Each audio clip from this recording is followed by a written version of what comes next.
नमस्कार आदाब, मेरा नाम है सरवत और आप देख रहे हैं ऑर्डिनरी। अगर आप हमारा पेज थोड़े समय से फॉलो कर रहे हैं तो आपको याद होगा कुछ वक्त पहले हमने एक वीडियो बनाया था औरतों के खतने पर।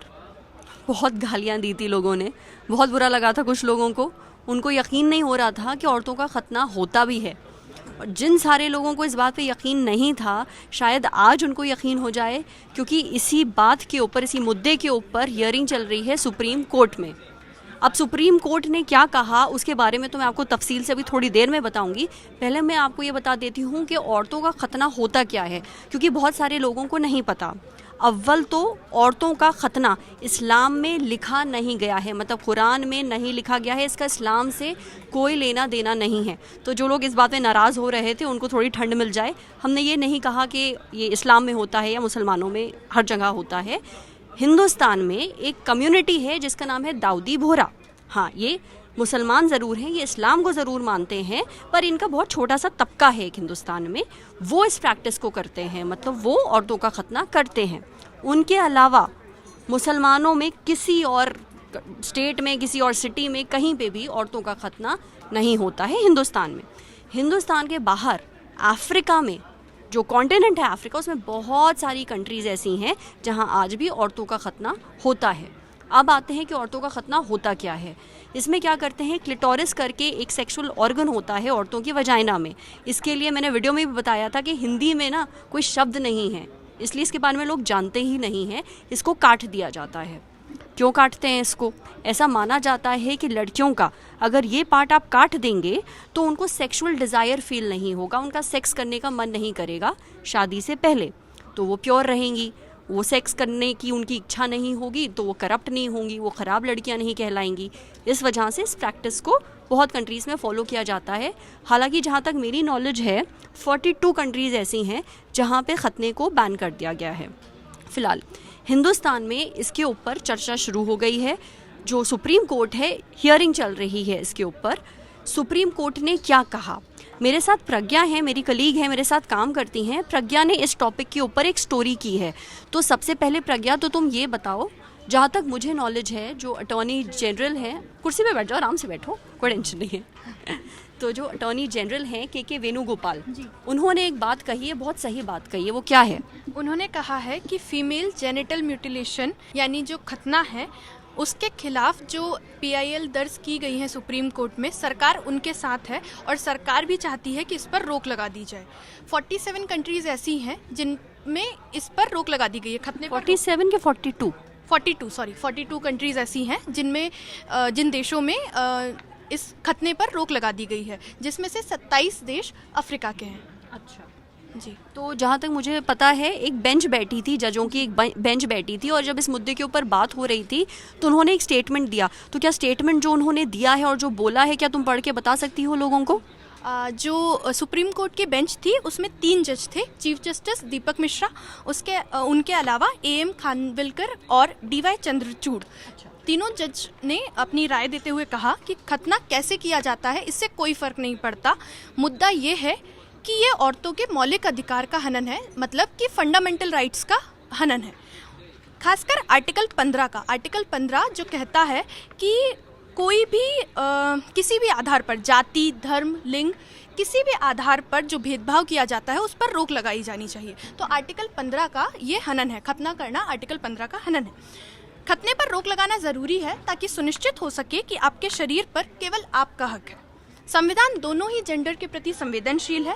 ऐसी प्रथा जो औरतों को केवल आदमियों के भोग की वस्तु मानती है वो संवैधानिक तौर पर गलत है। ये उनका पूरा स्टेटमेंट था। मतलब वो ये कहने की कोशिश कर रहे हैं कि औरतें सिर्फ अपने पति के लिए सेक्स करने की कोई चीज़ नहीं है, मतलब वो कोई ऐसा सामान नहीं है, ऐसा सामान के तौर पे नहीं बनाया गया है उनको कि उनका काम सिर्फ अपने पतियों को सेक्सुअली खुश करना होता है। ये सुप्रीम कोर्ट का स्टेटमेंट है, ये हम नहीं कह रहे हैं। तो एक्चुअली अभी जब ये सारा कन्फ्यूजन चल रहा था ना, तो मुझे 2-3 कमेंट्स दिख गए।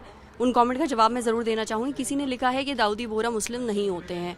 ऐसा आपको लगता है, पर दाऊदी बोहरा जो हैं वो ख़ुद को मुसलमान ही मानते हैं। तो वो ख़ुद को मुसलमान बोलते हैं, तो हम कौन होते हैं बोलने वाले कि नहीं वो मुसलमान नहीं हैं। वो उसका एक हिस्सा हैं, तो आपके कहने से वो मुसलमान होना बंद नहीं हो जाएंगे, वो उसका एक तबका है। खैर, हम क्या बात कर रहे थे प्रज्ञा? हम ये बात कर रहे थे कि औरतों को पति के भोग की वस्तु ना समझी जाए। संवैधानिक तौर पर गलत है। अच्छा। सुप्रीम कोर्ट ने ये कहा है कि अगर औरतों को मतलब जैसा माना जाता है, औरतें सिर्फ पति के भोग की वस्तु नहीं होती हैं, अगर ऐसा माना जाता है तो ये संवैधानिक तौर पर गलत है और मौलिक अधिकारों का हनन है।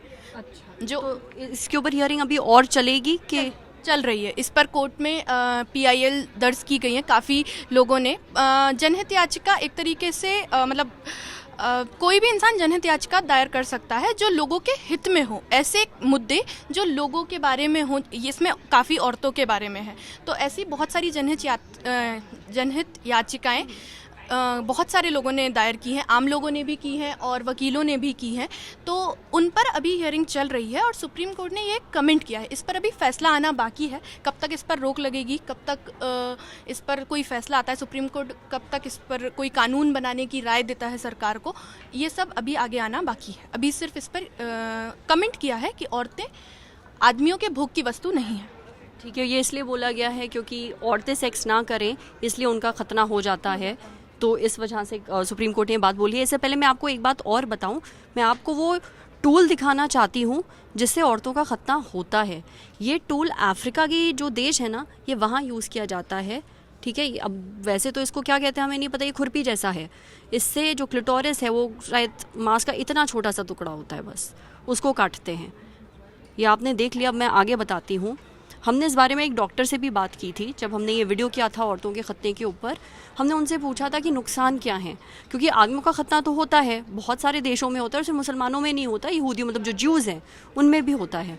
तो औरतों के खतने में उन्होंने हमें सबसे पहले ये बताया कि पहली चीज़ तो जो बच्चियाँ हैं ना, ये उनका होता है, औरतों का नहीं होता कि औरत बड़ी हो गई तो उसका खतना हो गया। जब बच्ची बहुत छोटी होती है, बहुत छोटी उम्र में उसका खतना कर दिया जाता है, पहली बात। दूसरी चीज़, बहुत दर्द होता है, उस लेवल का दर्द होता है जो हम सोच भी नहीं सकते।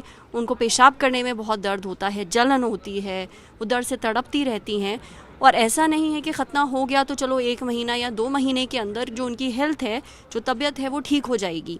इसका जो असर है वो पूरी ज़िंदगी रहता है। अव्वल तो जब बच्चा पैदा होता है ना, ऐसी औरतों को दर्द ज़्यादा होता है, वो बहुत ज़्यादा दर्द से गुज़रती हैं। दूसरी बात, जब बच्चा पैदा हो रहा होता है तो उनकी डिलीवरी में बहुत कॉम्प्लिकेशंस आते हैं और भी बहुत सारी चीज़ें हैं। उनको इन्फेक्शन होने के चांसेस होते हैं, जो उनका प्राइवेट पार्ट है उसमें और बीमारियां होने के चांसेस होते हैं। मतलब कोई फ़ायदा नहीं है इस खतने का, सिर्फ नुकसान ही नुकसान है। उनको पीरियड्स के दौरान भी काफ़ी दर्द होता है और सेक्स के दौरान भी काफ़ी दर्द होता है। अगर जिन औरतों का खतना किया जाए, जिन बच्चियों का खतना किया जाता है, उनको पीरियड्स के दौरान काफ़ी दर्द होता है, बहुत मतलब जो नॉर्मल पेन है उससे ज़्यादा दर्द होता है। तो इसके सिर्फ नुकसान ही है, कोई भी फिज़िकली इसका कोई फ़ायदा नहीं है और मेंटली भी औरतें इससे परेशान ही रहती होंगी, क्योंकि उनको खतने के समय भी दर्द होता है और पूरी ज़िंदगी इसके दर्द के कारण उनको इसको झेलना पड़ता है, इस दर्द को। बिल्कुल। मुझे याद है कुछ टाइम पहले एक पब्लिकेशन है, उसने एक सर्वे भी किया था जिसमें सिर्फ दाऊदी बोहरा जो औरतें हैं उनसे पूछा गया था कि उनमें से कितनी औरतें चाहती हैं कि ये खतना बंद हो जाए। काफ़ी लोगों ने इस पर हाँ बोली थी। हिंदुस्तान में तो चलो ये बहुत ज़्यादा, बहुत कम्युनिटीज़ में नहीं होता है, सिर्फ दाऊदी बोहरा में ही होता है। अब सुप्रीम कोर्ट ने ये बात बोली है और इसके ऊपर हियरिंग चल रही है। हो सकता है बहुत जल्दी इस बात, ये जो पूरी प्रथा है यहाँ पे, इसको ख़त्म कर दिया जाए। काफ़ी कंट्रीज़ में ऑलरेडी बैन हो चुका है, आगे होने वाले टाइम में हो सकता है और भी देशों में बैन हो जाए। हम आप तक ऐसे ही ज़रूरी मुद्दे औरतों के जो हैं और उनसे जुड़ी जो खबरें हैं अब तक लाते रहेंगे। आपकी राय क्या है, आप क्या सोचते हैं, हमें कमेंट सेक्शन में बताते रहें। अगर आपको हमारी ये वीडियो पसंद आया हो तो ऐसे ही और कंटेंट के लिए हमारे फेसबुक पेज को लाइक करिए और हमारे ऑर्डिनरी यूट्यूब चैनल को सब्सक्राइब करिए। Thank you.